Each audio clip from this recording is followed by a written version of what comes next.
Hello everyone, मी शलाका भगत तुमच्या सगळ्यांचं स्वागत करते माझ्या यूट्यूब चॅनलवरती, ज्याचं नाव आहे टू यमी फॉर टमी।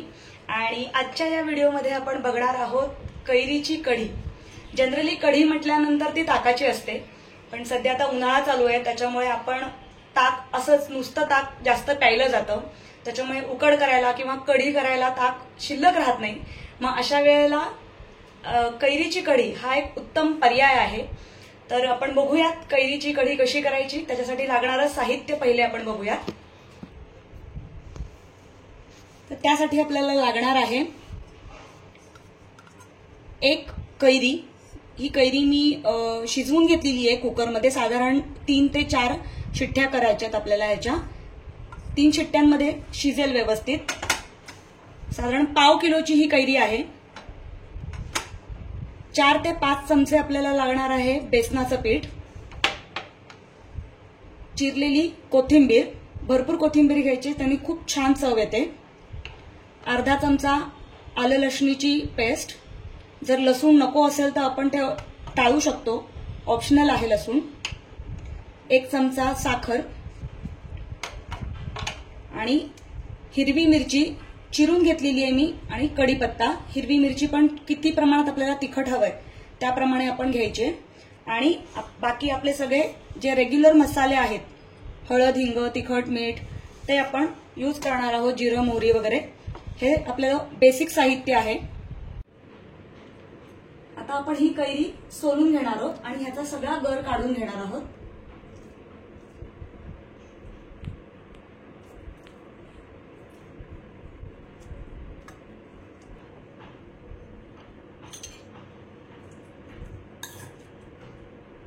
आपण आता हा कैरीचा पूर्ण गर काढून घेतलेला आहे।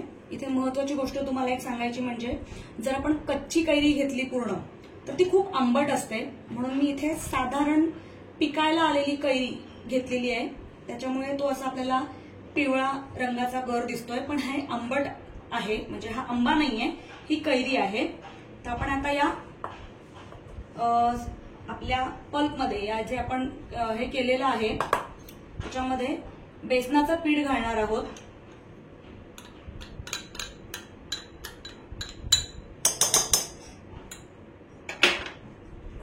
ते एकत्र करायचंय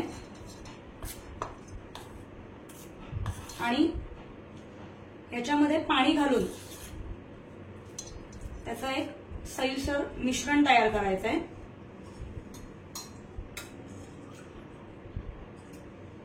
गरजेप्रमाणे पाणी घालणार आहोत आपण इथे। आता आपण कढईमध्ये तेल तापवून घेतलंय, साधारण अंदाज घ्यायचा आहे। तेल तापल्यावरती त्याच्यामध्ये अर्धा चमचा मोहरी, अर्धा चमचा जिरं, थोडंसं हिंग,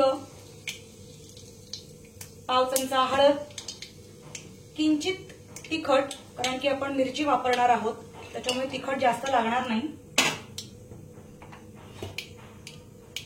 आलं लसणीची पेस्ट घालणार आहोत आपण,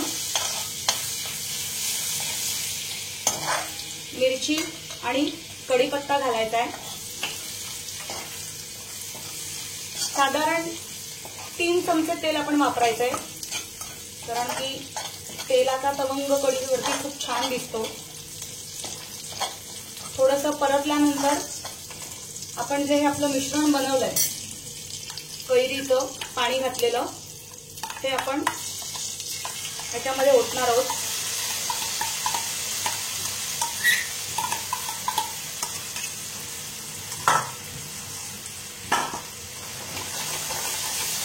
आणि मी इकडे बाजूला गरम पाणी करून घेतलेलं आहे, ते ओतायचंय। आपल्याला कितपत पातळ हवे कढी त्या अंदाजाने आपण हे पाणी ओतायचंय। गरम पाणी वापरायचंय, कारण की कुठलीही उकड कढी वगैरे करताना गरम पाणी वापरलं तर ते पटकन सैलसर होतं, गुठळ्या होत नाहीत पिठाच्या। छान एकजीव करायचंय।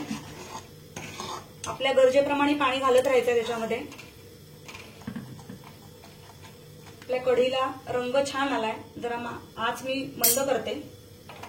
याच्यामध्ये आपण जी साखर घेतली ती आपण साखर घालणार आहोत. चवीप्रमाणे मीठ घालायचंय. आंबट असणार आहे कढी, त्याच्यामुळे त्याप्रमाणे मीठ घालणार आहोत आपण.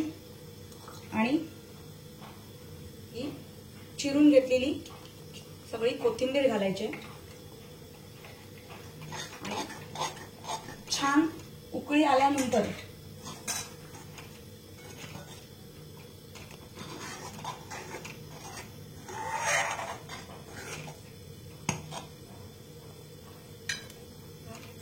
मस्त कढी तयार आहे आपली. आता एखादी उकळी आल्यानंतर ती खायला रेडी होणार आहे. जरा उकळी येऊ देऊयात आपण ह्याला. आपली कढी छान उकळले, मस्त शिजलेली आहे. त्यातलं बेसन वगैरे छान शिजलंय. तर आपण आता गॅस बंद करूयात आणि ही कढी सर्व करूयात. आंबट गोड अशी आपली कैरीची कढी तयार आहे. ही कढी आपण भाकरी बरोबर किंवा साध्या भाताबरोबर खाऊ शकतो. खूप छान लागते. तुम्ही नक्की करा आणि मला कळवा ती कढी तुम्हाला कशी वाटली. आणि तुमच्या काही कमेंट्स असतील, काही सूचना असतील तर त्या नक्की माझ्यापर्यंत पोहोचवा. त्याप्रमाणे आपण आपल्या व्हिडिओजमध्ये बदल करत जाऊ. माझ्या रेसिपीज तुम्ही जास्तीत जास्त शेअर करा, लाईक करा आणि माझ्या चॅनलला सबस्क्राईब करा. माझा हा व्हिडिओ तुम्ही पूर्ण बघितलात याबद्दल तुमच्या सगळ्यांचे मनापासून आभार.